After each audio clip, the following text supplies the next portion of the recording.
नमस्कार दोस्तों, ocean network में आपका स्वागत है। मैं हूं ओमकार चौधरी। ये भारतीय लोकतंत्र है साहब, और ये सौभाग्य है इस देश का कि प्रधानमंत्री के पद पर नरेंद्र मोदी जैसे धीर गंभीर, धैर्यवान और एक संयमी महापुरुष विराजमान हैं। वरना अरविंद केजरीवाल ने जो बयान दिया है सोमवार को, उसके बाद तो वो तुरंत गिरफ्तार कर लिए जाने चाहिए थे। मैं सही कह रहा हूं। उन्होंने जो अफवाह उड़ाई है, उन्होंने जो झूठ बोला है, झूठ परोसने की कोशिश की है, उन्होंने दिल्ली की जनता के बीच में जो दहशत पैदा करने की कोशिश की है, और हरियाणा के मुख्यमंत्री पर, हरियाणा की चुनी हुई सरकार के ऊपर, उनके सिर के ऊपर एक ठीकरा फोड़ने का काम करने की कोशिश की है। उसके बाद वो आजादी से घूमने की इजाजत नहीं मांग रहे हैं। वो प्रवोक कर रहे हैं हरियाणा सरकार को भी कि वो अरविंद केजरीवाल के खिलाफ गंभीर धाराओं में मुकदमा कायम करे। वो प्रवोक कर रहे हैं केंद्र सरकार को, और वो प्रवोक कर रहे हैं दिल्ली की जनता को भी, क्योंकि दिल्ली की जनता के अभी तक के रुख से वो हताश और पूरी तरह निराश हो चुके हैं। उनको लग रहा है कि मामला केवल 10-11 साल की एंटी इनकम्बेंसी का नहीं है। एक बेहतर शासन, एक परिवर्तित राजनीति, एक आमूल चूल परिवर्तन वाली राजनीति देने में ही वो नाकाम नहीं रहे हैं, बल्कि उन्होंने जो बड़े बड़े दावे किए थे, यमुना को प्रदूषण मुक्त कर देंगे, दिल्ली की सड़कों को लंदन और पेरिस जैसी बना देंगे, पेयजल का संकट खत्म कर देंगे, टोंटी से औंख लगा करके आप पानी पी सकेंगे, ऐसे बहुत सारे वादे हैं। वो तो करना दूर, उन्होंने अलग अलग डिपार्टमेंट्स में ऐसी भ्रष्टाचार की फाइलें खुलवा दी, जांच शुरू हो गई उनके खिलाफ, जैसा आज तक दिल्ली में किसी मुख्यमंत्री, किसी सरकार के खिलाफ नहीं हुआ। उन्होंने दांव खेले थे इस बार भी कि इतने सारे भ्रष्टाचार के आरोपों के बावजूद, उनके 5.5 महीने तक जेल में रहने के बावजूद, उनके डिप्टी चीफ मिनिस्टर, उनके दूसरे मेंबर ऑफ पार्लियामेंट, उनके सहायक, उनके एक और मंत्री सत्येंद्र जैन के कोई 1.5 साल, कोई 6 महीने, कोई 2 साल से ऊपर जेल में रहने के बावजूद वो फिर से दिल्ली की जनता को लालची साबित करके उनके सामने चुग्गा डालेंगे और फिर चुनाव जीत जाएंगे और फिर शीश महल पहुंच जाएंगे। लेकिन ऐसा लगता है कि इस बार, वो जो मैंने एक पहले भी प्रोग्राम में कहा था कि कांटे को कांटे से ही निकाला जाता है, तो भारतीय जनता पार्टी ने भी और उधर कांग्रेस पार्टी ने भी, दोनों ने ये फैसला किया कि इनका जो ये चुग्गा डालने की प्रवृत्ति है, लोगों को लालच दो और उनके वोट हासिल करो बिना कुछ किए धरे, बस दिन में 4-5 प्रेस कॉन्फ्रेंस करो, अपनी नाकामी का ठीकरा एलजी के और केंद्र सरकार के सिर पर फोड़ो, अफसरों के ऊपर फोड़ो, करना धरना कुछ नहीं है और सत्ता में बने रहना है। उसकी काट इस बार दोनों पार्टियों ने ये निकाली कि इनसे बढ़ चढ़ करके ऐलान कर दिए हैं, घोषणाएं कर दी हैं। अरविंद केजरीवाल बुरी तरह बौखला गए हैं, उनको निकलने का रास्ता नहीं सूझ रहा है, और उसी बौखलाहट का नतीजा है कि सोमवार को एक ऐसा आरोप लगा दिया जिसका ना कोई सिर है ना कोई पैर है।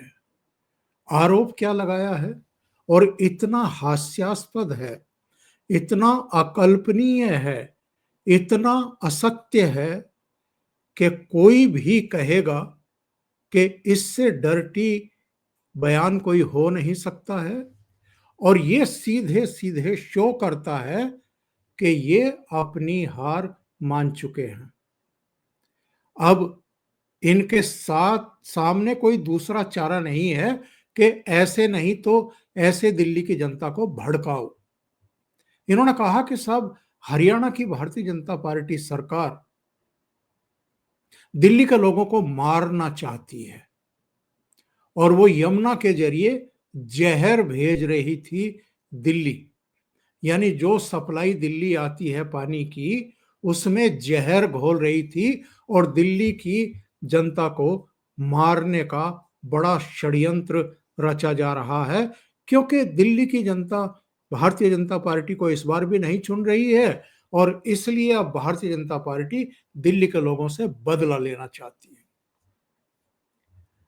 भारतीय जनता पार्टी हो, कांग्रेस पार्टी हो या देश की कोई और पार्टी हो या क्षेत्रीय दल हो, उनको इतनी एक न्यूनतम बुद्धि तो भगवान दे करके भेजता है कि लोगों से वोट कैसे हासिल किए जा सकते हैं। और अगर कोई वोट नहीं भी दे रहा है तो क्या कोई पॉलिटिकल पार्टी सार्वजनिक जीवन में अपना करियर बनाने वाला या देश की सेवा के लिए, समाज की सेवा के लिए आने वाला व्यक्ति, उसके दिमाग में ये खुरापात भी आ सकती है कि कोई हमें अगर वोट नहीं देने जा रहा है तो उसको जहर दे करके पहले ही मार दो। मतलब कम से कम दिमाग में, बुद्धि में कोई तो बात होगी कि ये बात आप उड़ा दें। बाद में जब इस पर कंट्रोवर्सी शुरू हुई और भारतीय जनता पार्टी ने भी इन पर हमला करना शुरू किया, सुधांशु त्रिवेदी से लेकर के संबित पात्रा और तमाम लोग मैदान में आ गए। उसके बाद इन्होंने कहना शुरू किया कि यमुना में जो पानी आ रहा है वो इतना प्रदूषित है, अमोनिया का स्तर जो है वो 6-7% है और पिछले 8-10 दिन से लगातार ये बढ़ता जा रहा है। अरविंद केजरीवाल ने एक और बचकानी हरकत की, बचकानी बातें कही। उन्होंने कहा कि साहब, वो तो हमारे अधिकारी जो हैं वो जागरूक थे, तो दिल्ली की सीमा में घुसने से पहले ही उस पूरे पानी को रोक दिया। कैसे रोक दिया? कोई बांध बना रखा है क्या? और बांध से आपने सप्लाई रोक दी है? कैसे रोका है? मतलब झूठ की भी कोई सीमा होती है। और इस समय सारी ब्यूरोक्रेसी, सारे अधिकारी सब या तो एलजी के तहत काम कर रहे हैं या चुनाव आयोग के तहत काम कर रहे हैं। इनको किसने रिपोर्ट दे दी जाकर के कि साहब, हरियाणा सरकार ने जो है जहर डाल दिया है यमुना में और दिल्ली की जनता को मारने का। कहने का आशय ये है कि ये इतने बौखला गए हैं, इस कदर ये अब वो आत्महंता वाली स्थिति में पहुंच गए हैं, इनको दीवारों पर अब अपनी हार साफ साफ लिखी दिखाई दे रही है। क्योंकि भारतीय जनता पार्टी ने इस बार जितना नियोजित तरीके से इनके खिलाफ अभियान चलाया है, और एक ही दिन पहले भारतीय जनता पार्टी ने इनके पूरे शीश महल के अंदर की एक वीडियो रिलीज कर दी है और उससे इनकी वो जो आम आदमी वाली छवि है कि जी हमें तो बड़े घर भी नहीं चाहिए, सिक्योरिटी भी नहीं चाहिए, बड़ी गाड़ी भी नहीं चाहिए, ये तो वाकई शीश महल है जो वीडियो जारी किया गया है। और उसमें कितने कीमती सामान इन्होंने लगवाए। इन्होंने तो ये सोचा था कि मैं तो दिल्ली में हमेशा बादशाहों की तरह बना रहूंगा, मुख्यमंत्री बना रहूंगा और मेरा परिवार इस आलीशान महल में जो है वो रहता रहेगा।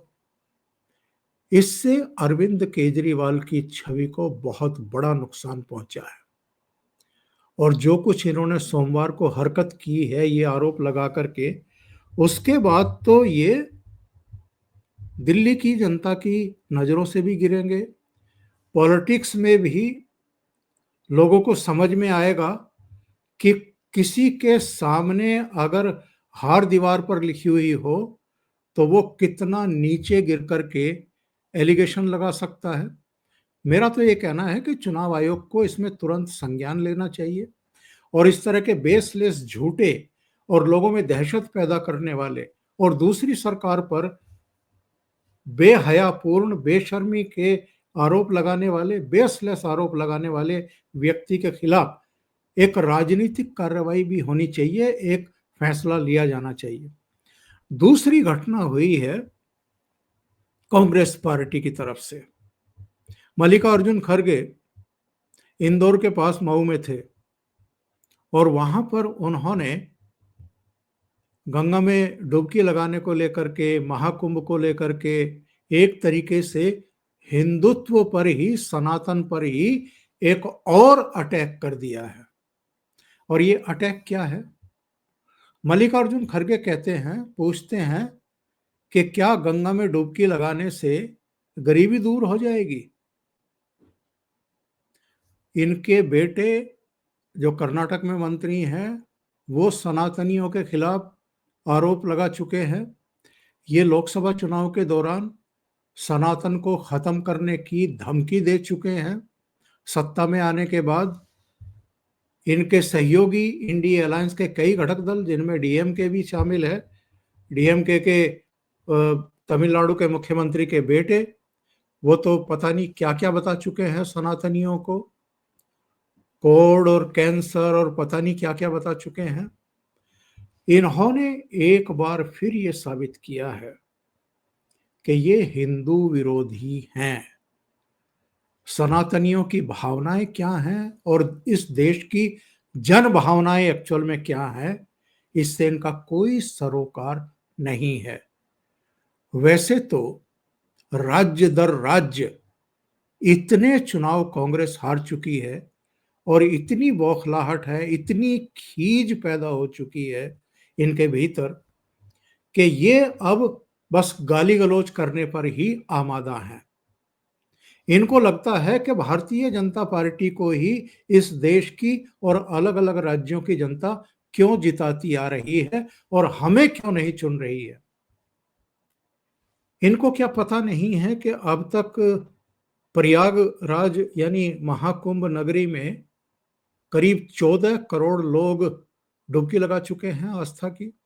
क्या इनको नहीं पता है कि महाकुंभ ही अकेले करीब 4 लाख करोड़ रुपए का रेवेन्यू जनरेट करने वाला है, जिसमें से 2 लाख करोड़ रुपया तो सीधे सीधे उत्तर प्रदेश सरकार के खजाने में जाने वाला है। और ये पूछ रहे हैं कि क्या डुबकी लगाने से गरीबी दूर हो जाएगी?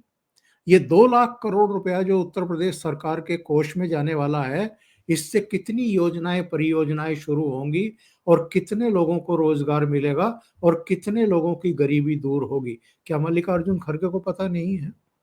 और केवल प्रयागराज की बात नहीं है, केवल महाकुंभ की बात नहीं है।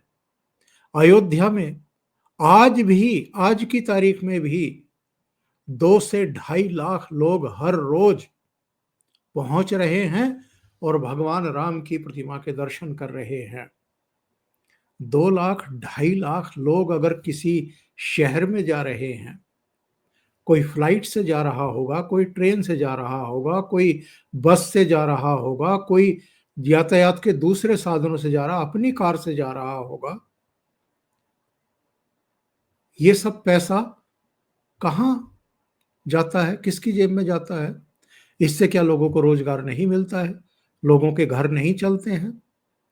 लेकिन इनको ये जो हिंदू विरोधी ग्रंथि है और मुस्लिम तुष्टीकरण की नीति है, उसको पुष्ट करना है। और कांग्रेस को ये तो पता ही है कि उसकी हालत क्या हो चुकी है।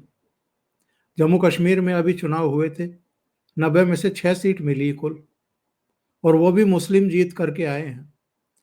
हरियाणा में 90 में से केवल 37 सीटें मिली हैं, तीसरी बार भी सरकार नहीं बना पाए। महाराष्ट्र में भी चारों खाने चित्त हो गए और झारखंड में चुनाव हुआ, वहां केवल 16-18 सीटें आई हैं। तो इनको पता है कि इनका सिराजा सिमट चुका है, इनका सुपड़ा साफ है और दिल्ली में भी इनका कुछ आने जाने वाला नहीं है। इसलिए अब खीज मिटाने लगे हैं, इस तरह के बयान देने लगे हैं।